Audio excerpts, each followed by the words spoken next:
For nearly 100 years, science seemed to prove a simple point. A bumblebee cannot fly. Serious calculations, formulas, aerodynamics, and an ironclad conclusion. With wings that tiny, this chubby little body has no business leaving the ground. There's just one problem. The bumblebee never got the memo and kept right on flying. The logic seemed airtight. Take the bumblebee's weight, estimate its wing area, and by classical aerodynamics, there's a catastrophic shortfall of lift. The wings are simply too small for that body. On paper, the bumblebee is obligated to drop like a stone. And yet there it goes, buzzing along, flying just fine. And it flies every single day, right in front of our eyes, in any garden, moving from flower to flower, hovering, turning, landing, doing exactly what our equations declared impossible. A living bumblebee seemed to be mocking an entire branch of aerodynamic science. How is that even possible? This even gave rise to a joke. The bumblebee doesn't know physics, says it can't fly, so it just goes ahead and flies anyway. Cute line, made its way into textbooks and trivia. But of course, it's a cop-out. Nature doesn't break the laws of physics for the sake of a good punchline. So something else has to be going on. Because physics doesn't bend the rules for insects. If a calculation says flight is impossible and the creature flies anyway, it's not the creature that's wrong, it's the calculation. The bumblebee broke no rules. Our formula was simply describing the wrong bumblebee. We were doing the math incorrectly, and that's the whole crux of the story. According to legend, it all started back in the 1930s, with a rough estimate scribbled on something close to a napkin. Someone applied aircraft equations to an insect, got a nonsensical result, and shrugged it off. The numbers took on a life of their own, and the myth of the flightless bumblebee went on to circle the globe for decades. What was the core mistake? The bumblebee was treated like a miniature airplane. In other words, its wing was imagined as rigid and motionless, like an airliner's a frozen little plank slicing through the air, convenient for the formulas. The trouble is, a living bumblebee's wing behaves nothing like that, and that changes everything. Recall how classical lift works. An airplane has a fixed wing, carried by the oncoming airflow. Air smoothly flows around a curved profile, faster on top, slower underneath, and that pushes the wing upward, elegant and reliable. But it only works under one condition. It needs considerable speed and a decent wing area. And those are precisely what the bumblebee lacks. Its wings are tiny, it flies slowly, and on top of that, it hovers in place. By the standards of aircraft aerodynamics, its lift comes out laughably small, several times less than what's needed to keep that plump little body airborne. If it's an airplane, it's a flightless one. And that's exactly the point. According to this model, the bumblebee really is obligated to fall like a stone. But it isn't the bumblebee that fails, it's the model itself.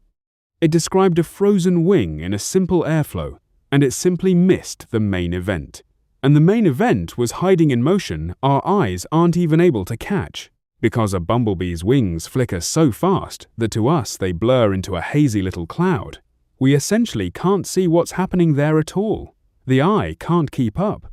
To uncover the secret of flight, you couldn't just crunch numbers on paper, you had to slow down time itself and peer at the wing in detail. And that's where high-speed cameras stepped onto the stage. They shoot thousands of frames per second and stretch a single wing beat out hundreds of times. What used to be a blurry buzz suddenly turned into a smooth, legible dance. For the first time, it was possible to see exactly what the wing was doing to the air. And it was stunning. It turned out the bumblebee's wing doesn't glide the way an airplane's does at all. It flaps furiously, twists, rotates at its tips, carves figure eights through the air. It isn't a frozen little plank, it's a living, flexible tool that's literally sculpting the air around it. A completely different physics of flight altogether. This even has a name: unsteady aerodynamics. Unsteady means everything is constantly changing the wing's position. The airflow, the forces different at every single instant. Insects don't fly like airplanes, gliding through calm air. They fly inside an ever-churning, self-made vortex. And that vortex turned out to be the key. Because with every single wing beat, the wing gives birth to something the classical formulas never accounted for at all. An invisible helper that supplies the bumblebee with exactly the lift it was missing. Small, but powerful. To understand the bumblebee's flight and, eventually, the robot to come, we need to get acquainted with it up close. Watch what happens. When the wing surges forward at a steep angle, the air doesn't have time to smoothly wrap around it. It breaks away from the wing's leading edge and starts spinning, curling into a tight spiral, a tiny airborne tornado right above the wing. And that tornado isn't an obstacle. It's the central secret. That spinning column of air is called the leading edge vortex. It sits right on top of the wing, hugging its leading edge, and spins like a miniature tornado. It's the source of all the magic in this kind of flight. And here's exactly how it hands the bumblebee extra lift. The most remarkable thing is that this vortex doesn't break loose and fly away. It stays reliably attached to the wing for the entire wing beat, as if glued to the leading edge. It doesn't dissipate, doesn't lag behind, it sits steadily on top and keeps spinning. That stability is exactly what makes it useful rather than destructive. And now why this matters so much. Inside any fast-spinning vortex, pressure drops. Above the wing, where this tornado spins, a zone of lowered pressure forms. And low pressure overhead acts like a suction cup. It pulls, draws the wing upward. The vortex is literally tugging the bumblebee into the sky. What you end up with is this tiny tornado gluing a powerful boost of lift onto the wing, exactly the lift that was missing from the calculations. That's where the missing thrust comes from. Not in defiance of physics, but thanks to a subtle effect of physics that the paper math simply forgot to include. The bumblebee's mystery starts to melt away. And here's something important to understand. If you tilted an aeroplane's fixed wing this steeply, disaster would follow. The airflow would tear away, the vortex would detach and fly off, and lift would collapse entirely. Pilots call this stalling.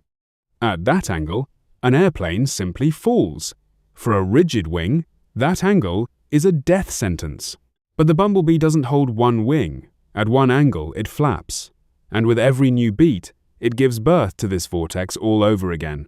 The old one breaks away, and a fresh one immediately appears. Over and over, well over 100 times a second. That's why its lift never disappears for even an instant. The vortex is always right there with it. And here's the trick classical science overlooked. The bumblebee doesn't draw its lift from a smooth, calm airflow, it draws it from controlled chaos, from vortices, separations, and eddies that it itself is steering. Where an engineer saw disorder, the insect saw a foothold. Chaos, tamed by a wing. A fair question arises here. If gliding on motionless wings is so convenient, why don't bumblebees, flies, and bees just do what a hawk does?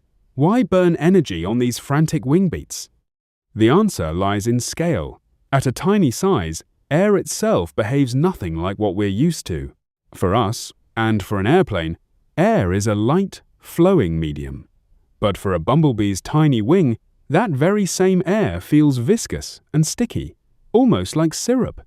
The smaller the wing, and the slower the motion, the more the air seems to thicken. In syrup like that, ordinary aerodynamics works terribly, so a tiny motionless wing in that syrup is nearly useless. It bogs down, generates a ton of drag, and produces almost no lift. Gliding like an eagle simply isn't an option at that scale.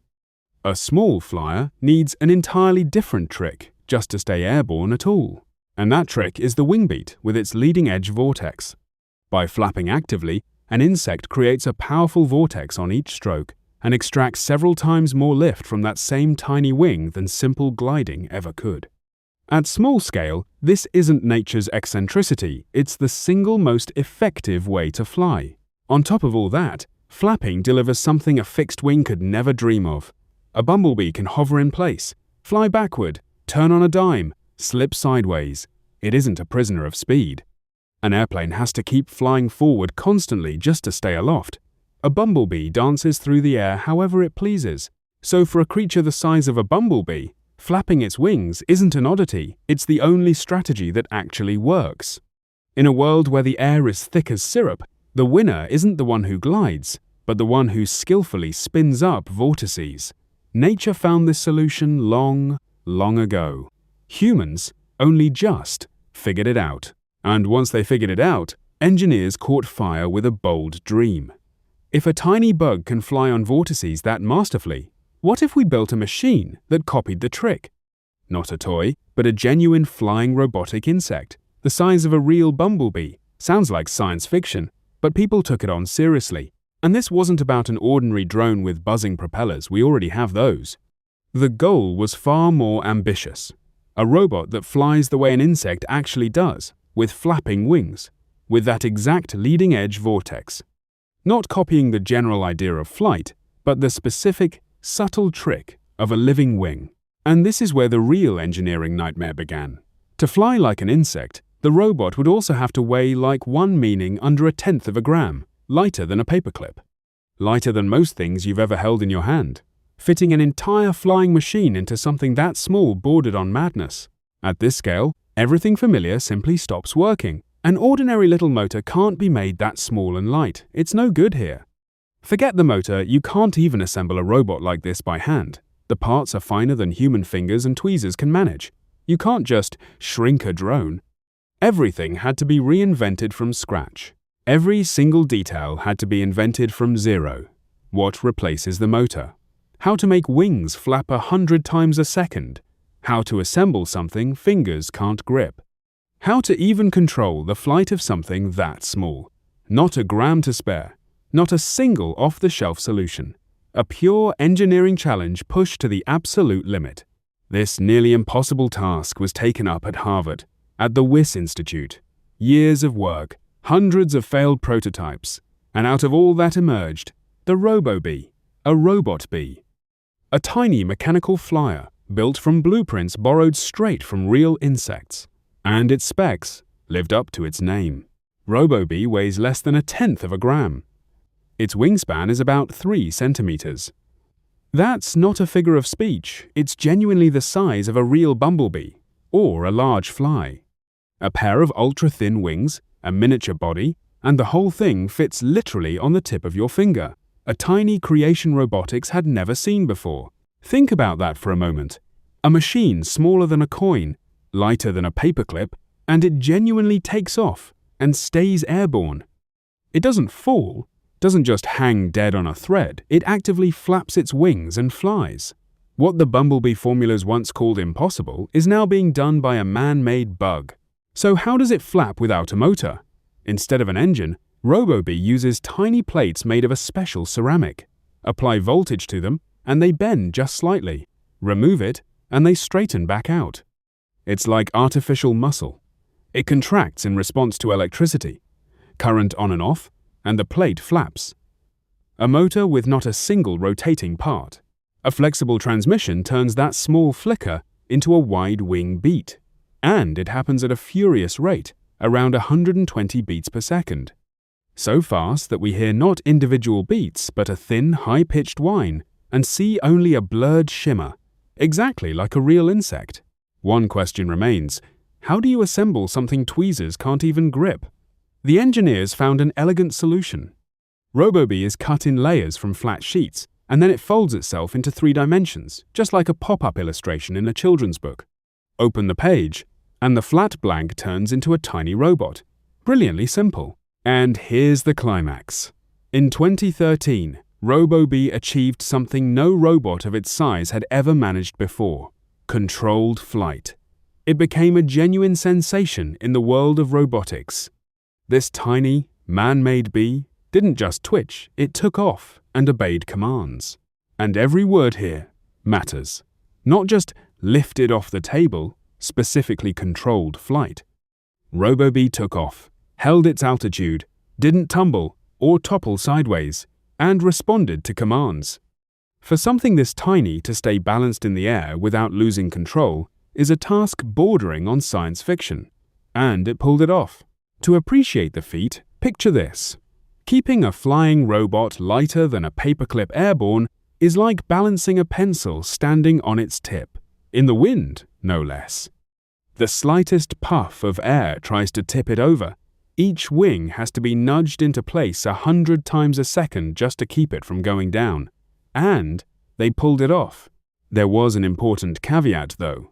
That RoboBee flew tethered to an extremely thin wire. Power and commands were both delivered through it. Why not a battery?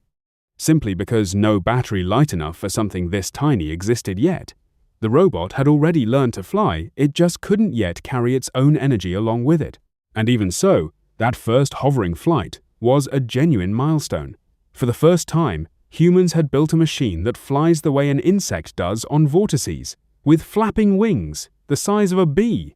A dream scribbled on a napkin had turned into a buzzing reality. The bumblebee science, once called flightless, had, in a sense, taken off twice, and the second time, as a robot. But why build a mechanical bee at all? Scientists have big ideas, and some of them are unsettling. Since RoboBee is tiny and flies like an insect, it can reach places no human and no large drone ever could. And the first application is staring us right in the face, and it's deeply topical. That application is artificial pollination. Bee populations are collapsing worldwide, and bees pollinate an enormous share of our crops. Swarms of tiny robots could move from flower to flower, pollinating plants as a backup for living bees. Let's be honest right away, a real bee is still vastly better at this. This is a fallback, not a replacement. There are other uses too. A swarm of robots like this could slip into rubble after an earthquake and search for survivors where people simply can't reach. Or scatter across a dangerous zone fitted with sensors checking the air, hunting for leaks, monitoring conditions. Small, nimble, able to squeeze in anywhere. Eyes and ears where we ourselves can't go. But there's a bitter note running through all of this. Think about it. We're pouring genius and years of effort into building an artificial bee. Meanwhile, real bees are dying off from pesticides, disease, habitat loss. We're inventing a replacement for something we already had for free and are losing through our own doing. The robot bee is both a marvel and an alarm bell. And here's the thought we'll leave you with. The bumblebee never broke the laws of physics, we were just looking at it through the wrong model. Impossible almost always just means we haven't figured out how yet. Nature has known the answer for millions of years. All we had to do was learn how to look. And even the best robot bee still reminds us of one thing. Take care of the real ones. Next time, how thousands of starlings sweep across the sky as a single living wave, never colliding, and what that flock can teach drone swarms. Until then, look closely at the world around you and ask, why does that work? Thank you for being with us. If you find the idea inspiring that nature is our greatest teacher, share this story with someone who still enjoys being amazed by the world. We're already preparing the next one, because nature still holds so many secrets waiting to be discovered. See you next time. Subscribe.